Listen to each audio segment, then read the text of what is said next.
Good morning, good afternoon, wherever it is for you right now, tuning in. It is Wednesday, September 14th, 7:46 p.m. Wow, guys.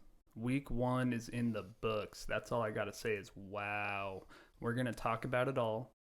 So tune in, chill out, and let the good times roll.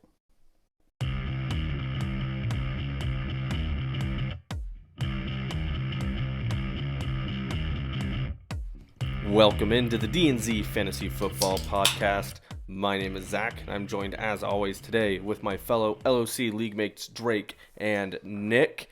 And week 1 is officially in the books. Holy fucking shit. For fantasy football. Holy fucking shit is right. We're here today to bring you the latest news and notes, go over what our league did this week, give you some starters, some sitters, and kind of just go over a brief preview of what our league looked like. And kind of dive into some news and notes. Drake, why don't you take it away and give us what's good? Yeah, I'll just fly through these news and notes here to get you ready for week 2. So a lot of stuff to monitor. So DeAndre Swift did not practice Wednesday due to an ankle injury. I don't think there's a whole lot of concern for it, but definitely something to monitor after he had a really good week in week 1. George Kittle also did not practice, and he's still dealing with that groin injury. He says he's feeling better than he did at this point last week. So keep an eye on George Kittle. You may be going to need to sit him for one more week. Rondale Moore does not practice Wednesday with a hamstring injury. So he was out last week with that same injury. But some better news. J.K. Dobbins took a big step today. He was listed as a full participant in practice. Seems like it's possible he's going to be ready for week 2. And then also, Najee Harris suffered a foot injury. Seems to be the same foot he's had problems with in the preseason. But MRI came back negative. He said himself that he should be ready to go for week 2. Then also on the more disappointing news, some guys are going to be missing some time. You've got Dak Prescott to miss 6 to 8 weeks after having surgery on his right thumb. I'm heavily invested in him. We're in 5 leagues. I know we're LSC here, but I don't have him in this league, but fuck. Cowboys just always have something wrong going for them. It's been a bad offseason and preseason and start of the season for all across the board injury-wise for the Dallas Cowboys. So you got to fade all those receivers, that entire offense. I think they're going to be bringing in Cooper Rush, I believe, as their starting quarterback for week 2.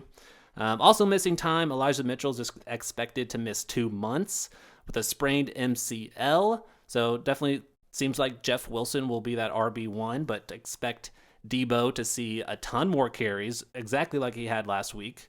He's still going to have that rushing touchdown upside. So, maybe Debo gets up to his 8 rushing touchdowns he had in 2021. No, he absolutely is going to. Doubted that possible. He didn't go off like he will all the rest of the season, but he showed you exactly who he is. Yeah, and I think Everyone if you said rushing touchdowns, that's not going to happen again. He said, well, let me go ahead and get one right here week 1 for you. I think if you need to start Jeff Wilson, I think it's okay to do, but just be aware that Debo might be taking a ton of carries away from him as well, and he also has Trey Lance, who is a running quarterback. So Mac Jones, some just limited participants in practice, so kind of they're all going to be questionable here. But Mac Jones suffered from back spasms. He was a full participant in practice on Wednesday, is questionable for week 2. Did not perform very well in week 1. I don't think you want much to do with this offense in general in fantasy. I know I've got Mac Jones in one redraft league, and I just dropped him to pick up Mariota, and I also added Daniel Jones to that roster as well. So Mac Jones not looking good, but he seems possible that he does play week 2. So you go get his cousin Daniel? Yes, sir. That offense looking damn good, man. Chris Godwin suffered a hamstring sprain. He's considered day-to-day. Wasn't quite as serious as it seemed to start. And seeing Chris Godwin come back after his ACL injury was just so surprising to see him play. And he played well. He took a screen for a first down. He had a good gain on it. So for him to deal with another type of injury just sucks, but doesn't seem like it's too serious. I mean, fire up Julio Jones if you've got him, it seems. Mike Evans is going to be really good for you this week and for the foreseeable future. So staying in Tampa Bay, and I did just mention Mike Evans, he was limited with a calf injury. Wouldn't be too concerned yet. Leonard Fournette was also dealing with a hamstring injury. I think he suffered it towards the end of the game in week 1. So if he doesn't play, Rashad White to the moon. And then Jameis Winston also limited in practice with a back injury. Allen Lazard still limited in practice with an ankle injury. Alvin Kamara limited with a rib injury. He didn't play a whole lot week 1, so I think he's going to be able to recover pretty quick, but maybe don't believe that Kamara is going to have that top running back, top Value, 5 yeah. upside I love how this in list week is 2 this just long, yet. and it's only fantasy relevant football players. We're not even. I know, into week 1 was brutal. every other we're position here. in the sport that is just as fucked up. And last but not least, before we get into the Thursday night preview, T. Higgins is making progress on his concussion. Just a couple more days to clear protocol. So I wouldn't get too worried. I think if you got T. Higgins, you're going to be rolling with him in week 2. But on to the Thursday night preview. Well, before we hop into that, sir? Did you touch on Ty Montgomery for the Patriots? Yes, Ty Montgomery placed on the IR just yesterday. Mm-hmm. So this is good for Damian Harris owners and Ramondre Stevenson owners. Mm-hmm. I think it maybe benefits. I think mean, it does I think it Ramondre. benefits Ramondre more, but they did activate Pierre Strong off the practice. Or they promoted him from the practice squad. He had a really good camp, had really good combine numbers as well, coming from, was it North Dakota State? Or was it South Dakota State? Who are you talking about? Pierre Strong. I don't Yo, I even couldn't remember. tell you. I think couldn't it is tell you South on that Dakota one. State. He They're like wanted the them Jackrabbits Dakota- or something. So he South was Dakota He was a State. 4th round They draft should pick. make one Dakota. I know that, but We don't need 50 states. But yeah, so just something to keep your eye on. If you're Ramondre, you hope that he picks up that receiving edge there, and maybe he gets more 3-down plays. I was a little let down in week 1 for Ramondre, and Damian Harris went out there and had 10% target share in the receiving game, which is something that he's not known for doing. He's not a known pass catcher, so hopefully they quit giving it to Damian Harris in the passing game, and Ramondre takes a step forward in his role. Yeah. Personally, I think Bill is sabotaging the Pats, and he's going to retire here in a couple years. He's salty about something. We're never going to hear about it. He did just get beat That's by my first-time theory. head coach Mike McDaniel, which seems like the best coach ever would be able to stump a first-year head coach in his first game, Dude, but didn't happen. They really don't have a good roster there in New England, but keep moving on. It's so great to see. Any other news and notes we want to touch on? No, that was the only thing that I just Perfect. wanted We've to got touch a on. few notes here for the Thursday night preview before we get into guys you should be putting in your lineups. You're sitting Keenan Allen. Yep, he's ruled out for the Thursday night game against the Chiefs with a hamstring injury toward in the game last week. Harrison Butker also ruled out for the Thursday night game, so I think the Chiefs brought in a guy to kick. So if you drafted butt kicker in your redraft leagues or have him in Dynasty and you've got a spare roster spot now, I mean, you probably can't drop. Maybe if it he is reworked Dynasty, his you're forced to contract, drop too. him and pick up a different kicker, but don't like seeing kicker injuries. But Chiefs are favored by 4.5. They've got the red end zones. I mean, this game, there's going to be a lot of old players in town. I think it's going to be a really exciting game. It's going to be on the first ever Amazon broadcast. That's going to be fun. 4.5 is a big number. It's really I don't only think 1.5. anyone here- it's 1.5. It's not 4.5. Well, it's 4.5, but they always give For the home team. They give 3 points to the home team. Automatically. Yeah, it's usually how it goes. What? Yeah, but Well, shit. from what I've read, 4.5 is a lot of Amazon's points. like forking out a lot of money for this production. They're trying to make it as close to like playoff atmosphere as possible. Is there going to be fire? There's probably going to be some sort of fire. They've got the warthogs. They banned fire. They've got warthogs flying over, doing the flyby. They got 5 of them. So Amazon's trying to make it a huge production, letting it go all out. They've got stuff going on in the parking lot. Apparently, it sounds like it's going to be a huge ordeal, and I can't wait for it. Yeah, and it seems like there's going to be a substantial amount of like former players in town too. I think they're essentially with that field, they're honoring Lamar Hunt with it's it. the It's 50-year anniversary of Arrowhead Stadium. Yeah, so there's going to be a lot of stars in town. Dwayne Bowe doing the drum. Ooh, love me some Dwayne Bowe, man. So he hasn't done that yet, maybe, it seems like. He has not, no. He's been rapping. I'm surprised he hasn't done it yet, but this is a perfect game to do game. But just kind of going over some of these matchups, we mentioned some of the injuries here. Obviously, your starts, Patrick Mahomes, Justin Herbert, obviously go ahead, set it, forget it. Mike Williams going to be getting some huge targets there. Juju's probably going to be a set it, forget it. Austin Eckler, Clyde Edwards-Helaire, both set it and forget it. Travis Kelce, obviously. Some more interesting guys. I think it's more along the lines for the Chargers more so than the Chiefs, but some guys like DeAndre Carter, who caught a touchdown last week, got 64 yards, 3 receptions, 4 targets. There was some guy that you mentioned earlier, Josh Palmer. He'll be looking good.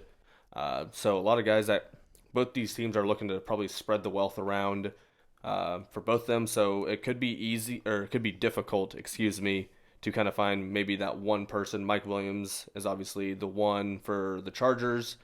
Travis Kelce and Juju's probably going to be the biggest. With MVS and Mecole for the Chiefs, it's going to be a little bit more difficult. You're going to rely on big play, high target volume. So it's going to be an interesting game for sure. I think whoever has J. Herb has a massive advantage this week, because you can say whatever about our defense. Is it better? Whatever. J. Herb has done nothing but carve us up every single time that we faced this dude, and put up, 40 plus? Yeah. At least 35 plus every time we played him behind his arm. So I don't know what it is, if it's the rivalry, if it's our defense, if it's a little bit of both. But if you have J. Herb or any of the Chargers, you might just think about starting them. Yeah, obviously the I agree. obvious ones, but I would not start. fuck. I would They're not gonna start score. either of these I know defenses. They're going to score shit. No, but it's the AFC West. I mean, this is the second dose of AFC West I think we've seen in the league. So it's going to be a shootout. I mean, it's going to. I mean, I kind of wish Keenan Allen was playing just so we could see him out there and have a as competitive game as possible. I don't want any type I'll of. take the dub. Yeah, absolutely. And if you're out there and you started Mike Williams last week, roll him out there again. Mm-hmm. It's Yeah, going to be like fine. me. It's been 1 week. And if you've got 3 wide receiver spots on your roster, I mean, Josh Palmer should see a decent game. And I think Herbert will spread it around, like you guys are saying. The one thing I will say about possibly Travis Kelce is with Derwin James actually being available. He's like the only motherfucker that can actually guard Travis Kelce. Yeah, so that might be one thing to take. Juju season? It could be Juju season. It could be MV. It could be like. I think you lean Juju. Yeah. You lean Juju. I think you've got Juju. You roll him out there. Run it down their throats to keep their pass rushers on edge. We might. I mean, exactly. They've got Khalil Mack and Joey Bosa. This is the first time we've seen both of them on the same Going defense together. yeah. So Pacheco. I think if Mahomes he's rising on some boards. Pistachio, yeah, that'll be interesting to see how much run he gets, because it was a blowout last week and he ended up getting like 10 plus carries. But so we'll see what happens with a different game script. They still had McKissick being that number 2 back. McKinnon, excuse me, not McKissick. They had McKinnon in there, like with the ones running some of the offense. And he looked good. He is such a good pass blocker. There was a few times where he was just putting up a wall on some of these guys. Mm-hmm. And Mahomes I think there was a 0% rush rate on Mahomes last week, and they blitzed like around 50%. 54%. 54% of the time, and he was pressured 0%. Just unreal pass blocking going on here in Kansas City. I love what Veach has done to this offensive line, and hopefully it stands up. And one thing Patrick Mahomes has struggled with last year just a few times, it's not been a big deal, but he'll just hang back in the pocket. There were numerous times last week where he stepped up in the pocket, had pressure, but didn't even blink and put shit on a dime. So it's scorched earth season for Patrick Mahomes. It's going to be the same thing on Thursday. And if he does it one more time in one more game, if he does the same thing he did last week, MVP all the way. That'll be the one thing to take note of, how many times they blitz, because with having Khalil Mack and with having Joey Bosa, may not need to. They're going to be able to rush 4, drop 7 back. Last year, everyone quit blitzing Mahomes, and it was the best defenses played against him all year. So the Cardinals, they were missing a lot of guys. Atrocious. They had J.J. Watt on the sidelines. game plan. They had J.J. Watt on the sideline. They traded away Chandler Jones or got released, whatever it was, couldn't agree on a contract. So the Cardinals just didn't have any pass rush. They had to blitz to do anything, or That Mahomes coach's wouldn't on have been the hot touched seat. either way. Yeah, I agree. So it'll be interesting to see what the game plan is for the Chargers and for the Chiefs. Both there's just so many weapons all over the field, and even obviously this is fantasy, but offensively and defensively, it's just going to be interesting. One thing to note: Trent McDuffie out for the game for the Chiefs. So we do have the Watson kid, I believe is his last name, the rookie, filling in his shoes. McDuffie looked really good. I know we didn't even hear his name at all. I didn't even see him on the field, to be honest, which is 0 targets, fantastic. Zero targets towards him, which means he was covering his man, which is really hopefully good. He's only out for the allotted 4 games. Yeah, that open up the Chargers a little bit more though on wide receiver, because it's a rookie in his first game. Do you try and bully that guy? I guess they didn't until he got hurt. No targets that way, but are they going to see a backup come in and say, let's try to eat there? Well, the only silver lining to that is with Keenan Allen being out, they also have their 3rd and 4th string receivers going in there and filling in those shoes. So it's Yeah, really Rashad Fenton, L'Jarius Sneed, and then I think his name's Jalen Watson, being our corners. So I think we'll be fine in the long run. It'll just be interesting. It's all going to come down to quarterback play in the end. So do we think it'll be a close game? We think Chargers cover, maybe Chiefs win by 3? Think we win by more than a touchdown? I think cover sounds like a real good bet here. 4.5, and they beat us before we were the high. I mean, it's just always like that. They come into Arrowhead and they just seem to not give a fuck about the loud environment. They always beat us in Arrowhead, so this is going to be a good game. Yeah. So Chargers covered, Chiefs win. I think that's a good bet there. So that's your Thursday night preview there. Play anyone and everyone on the field, really. So it's just going to be a high-flying, electric, hell of a Thursday night game. Yeah, what a way to kick off week 2. The Amazon broadcast is going to be exciting to watch for, too. Yeah. But we can get into Nick's picks of the week. So you've got upcoming picks, and we're going to go over your picks from last week. How'd you do last week in week 1, Nick? Yeah, we got to go over last week, so we're going to do something I call me versus reality. And right now, I'm beating reality. I went 3-2 last week. We're just going to briefly go through all of this. First game, War Boys over the Ramondre Raptors. That was an incorrect pick by me. I think I said off the cuff there, a little under the mic, that I probably would have bet Zach anyway. You said if you were betting money, you would have bet on Zach, yeah, but you decided to roll with yourself. My official pick will always be on me. Just looking back through the shit I said, I was terrified of Justin Jefferson, and now I'm horrified. I feel like you could win any game with that dude because he's going to go out there and put up 40 plus at least 3 or 4 times this year. I'm going to make that take right now. Dude was just silly out there, making the Green Bay Packers defensive backs look stupid. And it'd be anyone. And Zach, you even survived with having Devonta Smith out there on your roster and putting up a goose egg. So and Kyle Pitts. Yeah, Kyle Pitts didn't do shit. 3.9 points for Kyle Pitts. Mm-hmm. So that's what you get when you got Jay Jettas. I mean, he'll just win you a week, man. No, he might be like a CMC-esque league winner. Absolutely. If you have any kind of a team built around him, shit. Well, I got my Angry Josh. Like I predicted, he is Angry Josh. He is going to try to put this whole team on his back all season. I think that's going to blow back against him eventually. If only you still had Angry. If only you still had Stephon Diggs on your roster to complete that stack. Sure. And that was I did end up keeping Debo over Stephon Diggs there. We'll see what reality says at the end of the year. I'm facing reality all year. Me versus reality. Yeah, you could have flipped Debo instead, huh? I got A-Rob. We talked about that, dude. I said if I start him, he's going to flop. If I would have benched him, he would have gone the fuck off. It's okay. I had A-Rob in like 3 leagues, so. The line. Zeke let me down. Amari Cooper let me down. Yeah, your team sucks ass, so you got that one wrong. 0-1, move on. What you got next pick? Our next game was Lance Refrigeration over the Sunshine Squad. Yep. I picked the Lance Refrigeration to win, and they did. Saquon appears to be back. All thanks to Saquon, RB1. Gibson had to have been good to see for you. He didn't let you down there. Amon-Ra is still raw. And he kind of got some garbage time points there, but no, he's totally solid. He's always going to be good for. What do you mean garbage? What do you mean garbage time? That was a close game. Yeah, it was 38-35. I know, but it was kind of just chunk plays, I guess I would say. Amon was out here with the 4th largest target share of 33%. And then there's Sunshine Squad with Stephon Diggs. Is he going to explode some weeks and win him some games? So Lance Refrigeration over the Sunshine Squad. I was correct. That moves me to 1-1. Next game was JT and Company versus Team RDC 22. I picked JT and Company to win this game as well as the league. I am going to pull back on my league winning take, but the pick was correct, and it's going to be really hard to. I'll get into that next segment. Jonathan Taylor, just inevitable. Like, didn't even do anything that looked super cool and still got about, 28 points or so. Cooper Kupp in the most boring offensive performance I've ever seen by an offense. He has 30 points there. 13 receptions for Cooper Kupp. And he has Tyreek there, so it's still going to be really hard to bet against them. But RDC appears to be in rough shape. They also have the heaviest odds to lose next week. I will pull back on my league winner, JT and Company, but got that pick right.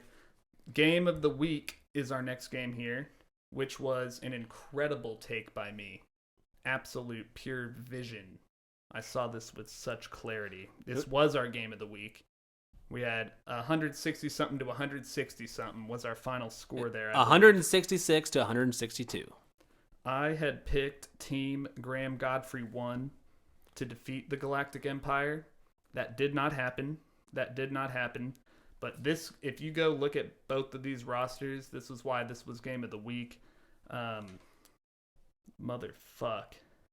It's so hard to read. Graham even had Carson Wentz down there as his super flex, which to start out the week looks a little sketchy, but Carson Wentz went out there, put up 31 points. Jamar Chase put up 28.9 points, and Galactic Empire reigns supreme here. What I really like about Graham's team moving forward is I think it's Graham Godfrey 1. Apologies, Team Graham Godfrey 1.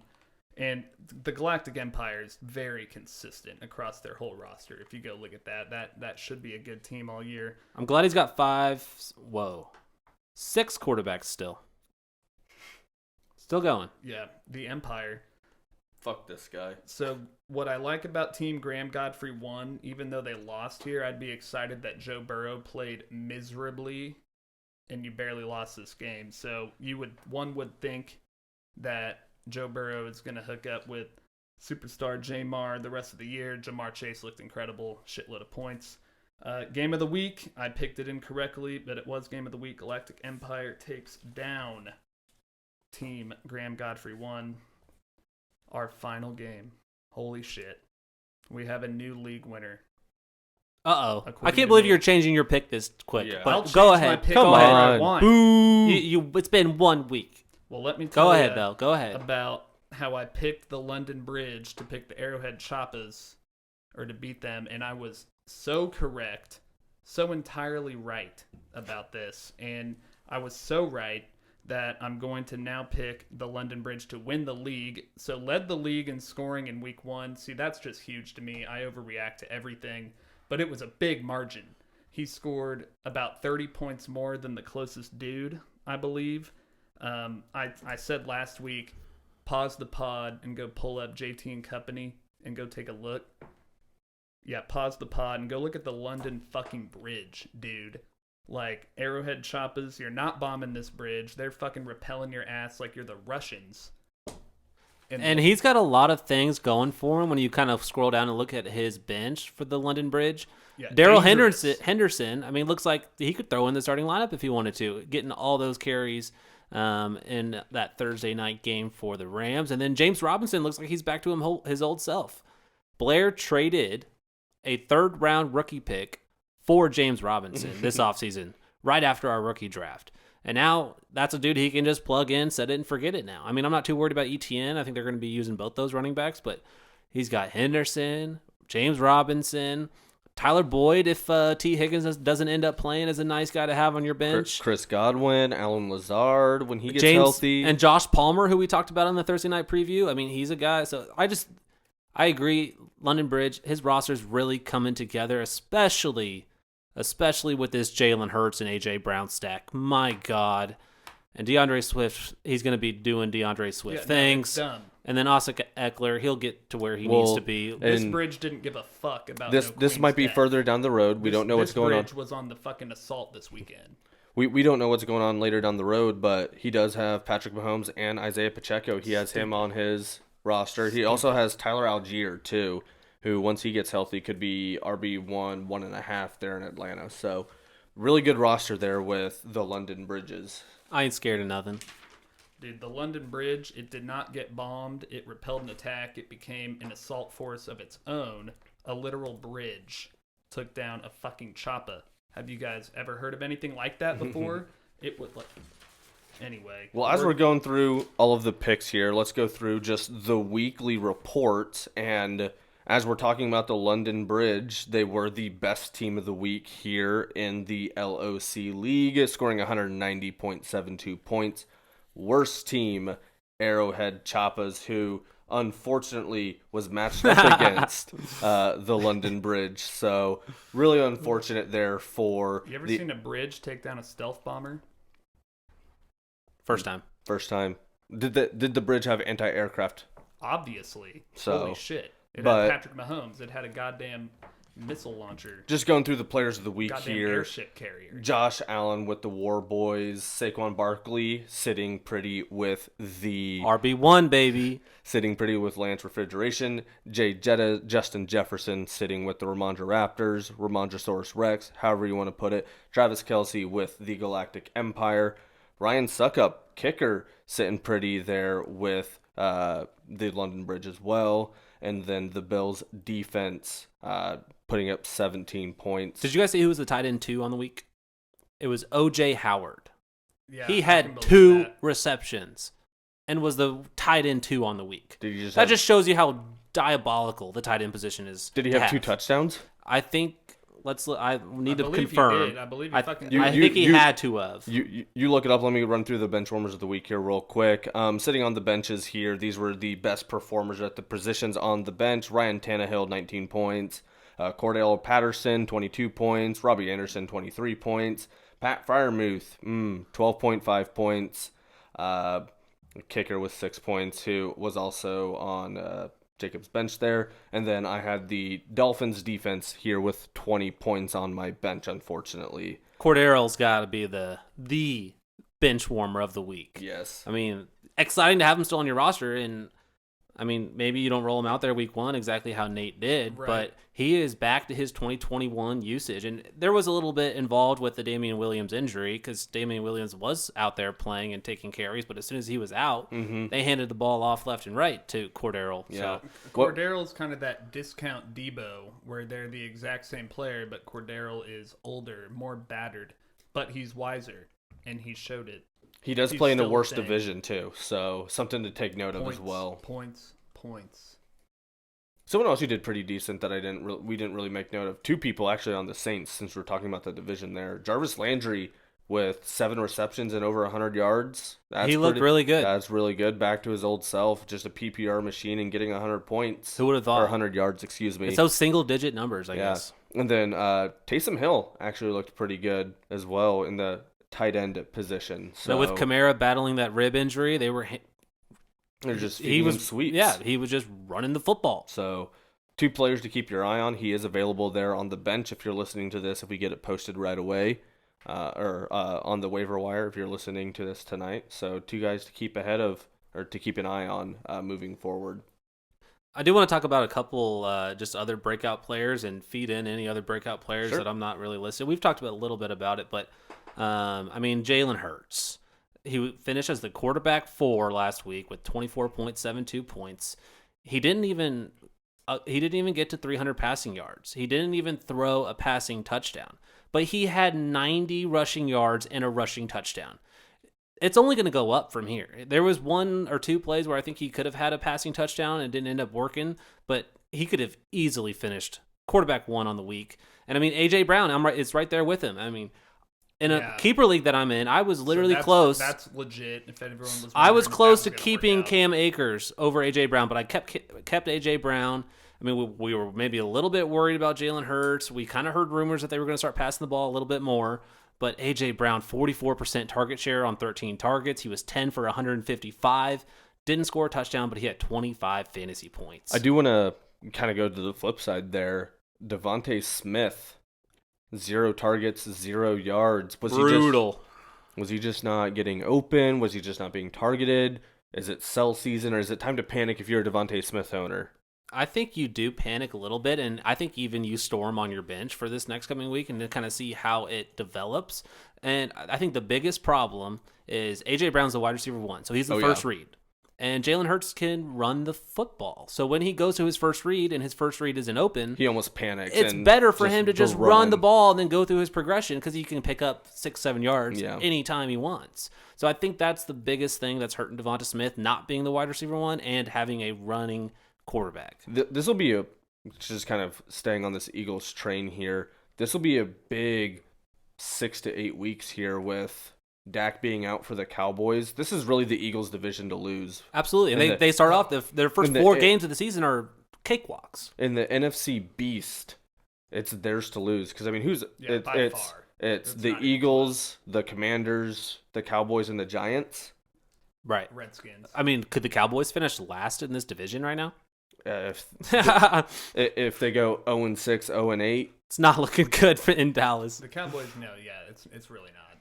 I think I'm completely off CeeDee Lamb. Yeah. If you can get rid of him, trade him for Michael Pittman or something, I would do that absolutely right now. Yeah. As soon as you can.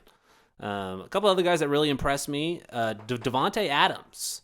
He had a 48% target share on 17 targets. He was 10 for 141 and 1 touchdown. He had 30 fantasy points. He is the same old Devontae Adams that he's always been. And I think Aaron Rodgers is missing him so much right now. But Derek Carr is going to be able to supply Devontae Adams with anything and everything he wants, and he's going to be a top 3 wide receiver on a week-to-week basis. So, again, going back to something you said, Aaron Rodgers owners, how are you feeling about... Oh, I'm panicking. Which we need to start talking about, guys, that we need to start panicking. Are you an owner? No, I've got Aaron Rodgers Galactic nowhere, Empire. thank God. Galactic Empire traded a first-round pick for Aaron Rodgers. Yeah, why did you do that, Galactic Empire? I've been so off of Aaron Rodgers. It was probably when Devontae left, that was when I was done. Because I was looking at that wide receiver room. We talked about this in some of our summer pods. There's nobody there. There's nobody there. There's no one that's going to bust out and become this huge star. Maybe there's some dudes that'll develop into the future or whatever. But no. It seems like Hunter Renfro's dead as well. Right up there. I think Waller's still okay. I think you're not panicking on Waller. Stephon Diggs, we can't forget about his Thursday night performance. He put up 28 points, 8 receptions, 122 yards, and 1 touchdown. He was the wide receiver 6 on the week. And another few, let's see. I've got a couple wide receivers that are actually on my roster I just want to brag about for a little bit here. Amon-Ra St. Brown had a 33% target share I mentioned earlier, which was the 4th largest target share in the entire NFL in week 1, which is a minimum of 20 routes. 29% plus target share the last 6 weeks in 2021. So he has picked up right where he left off. He's going to be a top 24 wide receiver to finish the year, lock it in. And Christian Kirk is a dude I am getting super excited about all of a sudden. They paid the man for a reason, and he's going to contribute. You want to see that if you throw that kind of money at a dude, you want to see what he did. So he was 6 for 117 yards, no touchdowns. He had a 25% target share on 12 targets and put up 17.7 PPR fantasy points. So Christian Kirk, Amon-Ra St. Brown, they're going to see all the volume in the world this season, and that's what you got to shoot for. And I think I just need to spend a quick moment on Saquon Barkley. Finished at running back 1 on the week, 32 fantasy points, 18 rushes, 164 yards, and 1 rushing touchdown. He had 6 receptions on 7 targets for 30 yards receiving, and he had a 2-point conversion. If it wasn't for that fumble, he would have been like almost 40 fucking points. The dude is well on his way to being running back 1, and if he can stay healthy. Exactly. And I don't know if I quite expected this. I was able to trade for Saquon at the end of our rookie draft, and I traded Mark Andrews away for Saquon Plus. So I'm sitting on the moon here. I'm having a great fucking time. And Antonio Gibson finished RB10 on the week. Can I just get a round of applause for Antonio fucking Gibson? You had all kinds of just sighs of relief. I've been trying to trade this dude away all offseason. And Jared and Jacob, I'm talking to you fucks. You guys should have accepted some of my trades. I'll tell you what.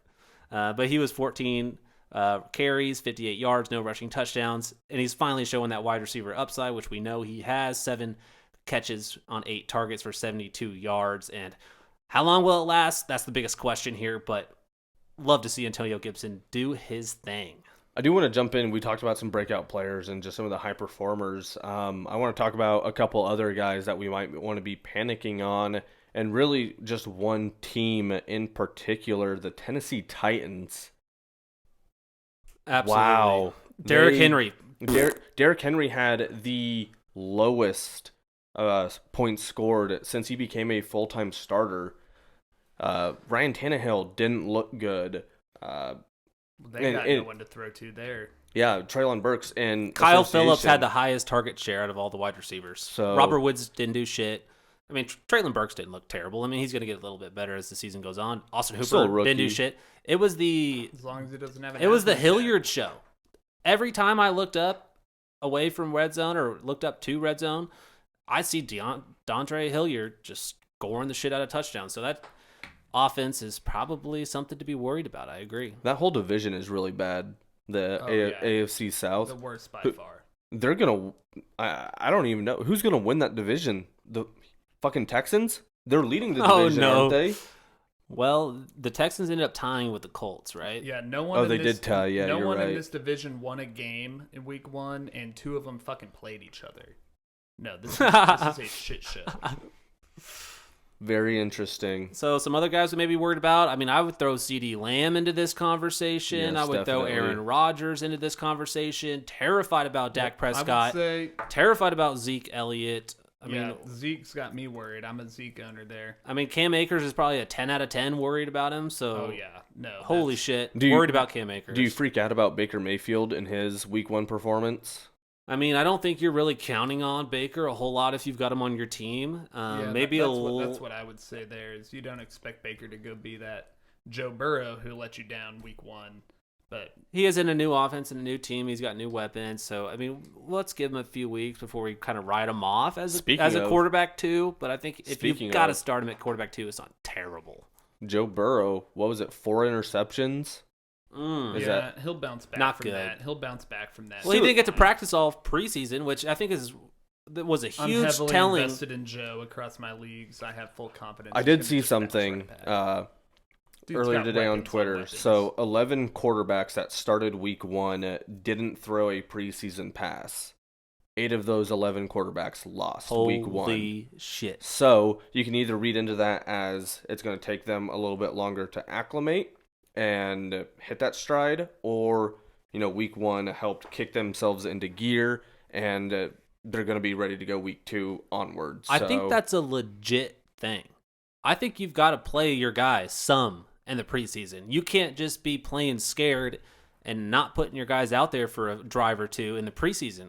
Because it's really showed. The Denver Broncos didn't play anybody in the preseason, and they ended up losing to Seattle Week 1, Rams, which who the same fuck saw thing. that coming? So Denver. Like So you said. the Rams and Cincinnati, they had legit reasons. Obviously, both of those guys had surgery in the offseason, and so they're still nursing themselves back. Yeah, but that was Burrow's problem. He had no other choice. Right, and he had his surgery like 2 weeks before preseason started. Yeah, it was literally like right at training camp almost. Yeah.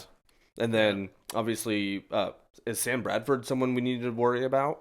Because he Sam Bradford? Is Matt, he back? Matt Is Stafford. Sam Bradford Fuck back? me. I need to edit Let's that sign out. him. Cowboys need him. Pick his ass up right now. Is Matt Stafford someone to worry about? Only being able to really reliably throw to Cooper Kupp, not really having, and Cam Akers too. Both those guys. Oh yeah, panic button on Cam Akers for sure. Matt Stafford, I don't know if I'd be too worried yet. I mean, especially in the Superflex League, you're still going to be rolling him out there. Are you just relying on him to throw to Cooper Kupp and hope to get over 100 yards with exactly. him? And he's going to throw a couple touchdowns a game, but he did play the Bills' pass defense, which was the best in 2021. That's Leslie true. Frazier has some shit going on there in Buffalo for his defense. They might be the best defense in the National Football League. So, Yeah. and his first game, I mean, I think Allen Robinson will have a bounce back week in week 2 against Atlanta. I mean, he got 2 targets. I think he caught 1 pass in week 1. But he was open a lot. And there was times where Stafford wasn't even looking his way. So I just think they need to groove a little bit, and they didn't get to in the preseason. Yeah. So just a bunch of guys to kind of keep your eyes on. I do think with a lot of these quarterbacks being out over the preseason, not getting good film on them, not really knowing what's up, you see they perform poorly week 1, see what they do week 2, hopefully get a little bit more time meshing with one another and go from there. But with all that being said, Nick, do you have your picks for week 2? Oh, we got these picks. This is that time of the week where I pick half of you fuckers to lose. And as it is right now, I'm 3-2, so I'm usually right. Okay? He's also picking half of you usually right. fuckers to win. So, first game, it's always going to be me. I'm just reading it down the app, guys. And remember, I'm including the percentages, so please try and set your rosters as best you can. I know those odds are still going to swing, but try and set them for me. Help me out just a little bit. First game, War Boys versus Lance Refrigeration. Uh-oh. Boo. Boo. The War Boys are going to pull the upset here at 47% odds. Are you going to pick yourself every week? Yes. Every week you're going to pick yourself?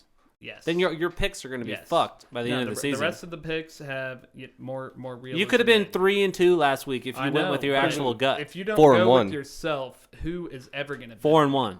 Who is ever? You missed out on 4-1 last week. That's fine. I'm still winning. We're still in the green. The War Boys are taking down Lance Refrigeration this week. Unless I was in Vegas, I would probably put my money on Lance Refrigeration. Jesus, what are we doing here? I'm always going to pick myself. But let's see. It'd be tampering if he picked you. It'd be tampering. We'd have legit reason to call for collusion if he was picking someone else. Hey. This is my shit. These are my picks. I'm paying myself all of this dirty money.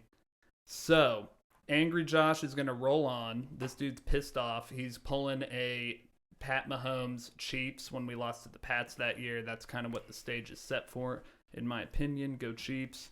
I really need A-Rob to bounce back. I need Zeke to fucking show signs of life. I need Amari Cooper to Good luck with exist. that, bud. So, other than that, Saquon. You're going against Saquon. Yep, you just said it. I'm very afraid of Saquon. I'm going to pick myself here in week 1. Lance, I don't think I need to be afraid of Lance, or do I? I don't know. We'll see how week 2 don't goes. know. I'm taking a rain check on Trey Lance for week 1, and we'll see how week 2 goes. I can't believe we've spent just these months on months, and actually a whole last year. So we're over a year now talking about Trey Lance, and we get to week 1, he's getting the start, and we still aren't allowed to overreact to this shit because it was pouring rain. That shit was crazy. That field is the worst field in the league. Yeah, I'm excited for the Trey Lance to unfold this year. We'll see what happens. First game, War Boys take down Lance Refrigeration. Next game, JT and Company versus the Galactic Empire. 52% to JT and Company, 48% Galactic Empire. Is this game of the week material? It is. Did I mention it too soon? No, it is game of the week potential. We have some 50-50 odds coming on later on. We have 50-50 odds, but this is probably game of the week. There's superstars across the board here. I just want to reiterate that I'm pulling back on JT and Company's league winning take right here. I'm pulling that back. The London Bridge is now my current pick. How do you ever bet against Jonathan Taylor and Cooper Kupp? And he's got Tyreek Hill there. So I just wrote here, the Galactic Empire has a formula to win here. Absolutely. This could be a good money pick if we were actually in Vegas. These are some good odds for you. You would need CMC to cancel out either JT or Cooper Kupp and hope the other of those two dudes does not go off. That's Jared's formula to win. I mean, the Galactic Empire, Darth Sidious. I'm going to roll with JT and Company because it's really, really hard to bet against Jonathan Taylor and Cooper Kupp at this point. Both of them put up a shitload of points without even looking cool. They didn't even do anything cool, and they just ended the game with that point. So, I don't know. Cooper's Kupp, his first touchdown was pretty raw.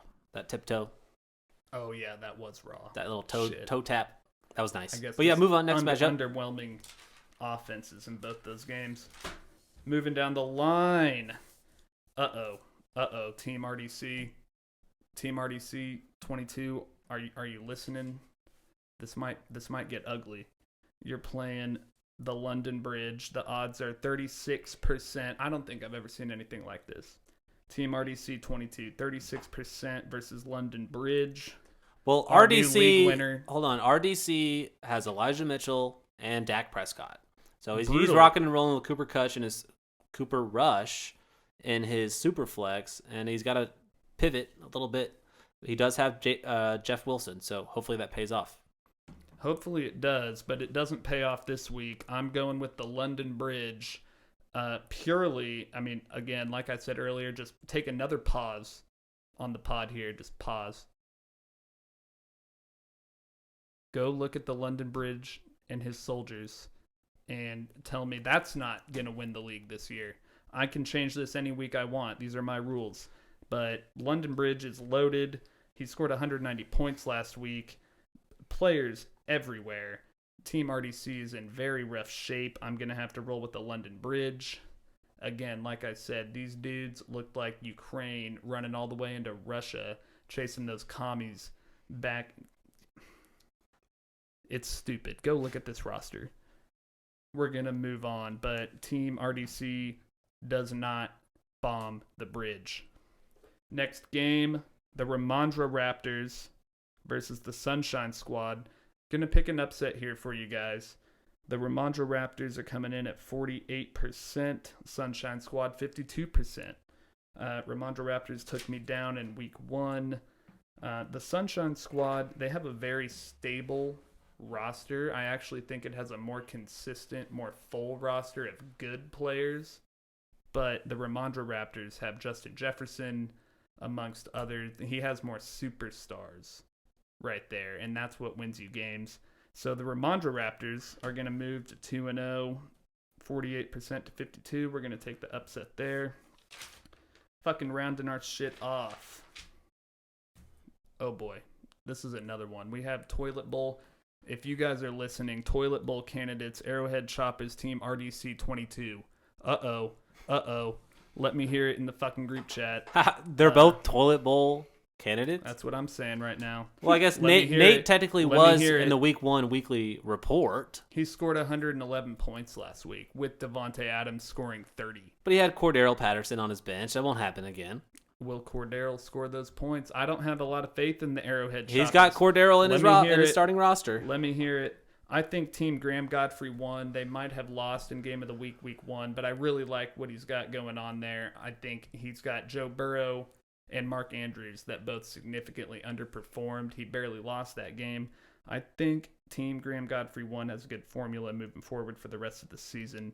So these are 50-50 odds, by the way. I forgot to add that. These are 50-50 odds. This is your best money all day. Team Graham Godfrey 1 take over the Arrowhead Choppers. So, and reigning champ going to start 0-2? So half of you are trash, half of you are winners. Did you pick hear it. Did you pick a game of the week? Game of the week is let me look back what you said. Yeah, it's JT and Company and Galactic Empire. That is game of the week. There's dudes all over the field on both of those teams. I mean, you're talking about... And both teams started 1-0 last week. Right. And you're talking about dudes on both sides of that matchup that could finish at their position number 3 or better all over the place on that field. So that is going to be our game of the week. So your rundown: War Boys are going to take down Lance Refrigeration. JT and Company is going to defeat the Galactic Empire. The London Bridge is going to push farther into Russia over Team RDC 22. The Ramondre Raptors are going to upset the Sunshine Squad this week. Team Graham Godfrey 1 gets his groove back and punishes the Arrowhead Choppers. We're going to go ahead, take of the week. Team RDC 22 and Team Arrowhead Choppers are going to see each other in the Toilet Bowl this year. Let me hear it. Let me fucking hear it. All right. Well, I hope you tuned in all the way to the end of the episode for those picks, because that's the most important part of the episode. So we'll keep track of it as we go. 3-2 last week, Nick. You feeling good about week 2? Of course. Did you just listen to what I said? I don't know. You picked yourself. I listened to what you said last week too. So yeah, and you listened to winning. We're 3-2, baby. We're 3-2. You're gonna hear this running total all year. Well, sounds good. Thank you all so much for listening. Thank you all for tuning in. We really appreciate it. If you're new here into the DNZ Fantasy Football Podcast, make sure you give us a like and subscribe on the channel. We would really appreciate it. You can follow us on Twitter. We aren't very active on that as of yet, but maybe we start posting next picks. Not until Elon takes over. Maybe we start posting next posts there in his picks. Let him know how good or bad he's doing. Thank you all so much. We'll catch you next week on the DNZ Fantasy Football Podcast.